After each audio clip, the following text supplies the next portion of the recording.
Aksi pencurian di sebuah rumah milik pengusaha beras di kota Makassar, Sulawesi Selatan terekam kamera CCTV. Pelaku yang beraksi seorang diri mengambil handphone dan uang milik pembantu rumah tangga serta nyaris melecehkan korban. Dalam kamera CCTV ini tampak pelaku menyatroni rumah mewah.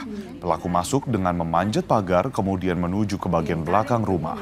Pelaku kemudian mencongkel jendela salah satu kamar yang ditempati pembantu rumah tangga, kemudian mengambil handphone serta dompetnya. Korban mengaku terbangun kemudian diancam dengan senjata tajam.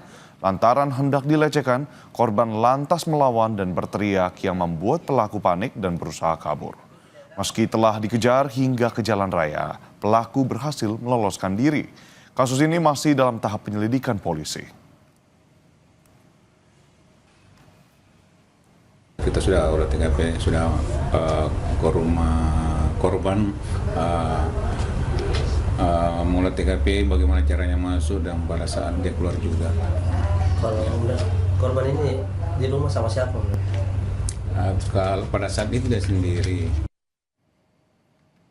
Usai jeda, Saudara, Komisi Percepatan Reformasi Polri menemui Presiden Prabowo Subianto untuk menyerahkan rekomendasi perbaikan lembaga kepolisian.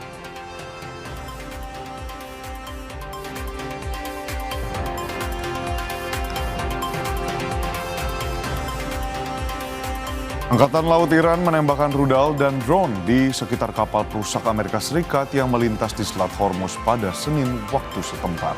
Tetaplah bersama kami di Kompas Pagi.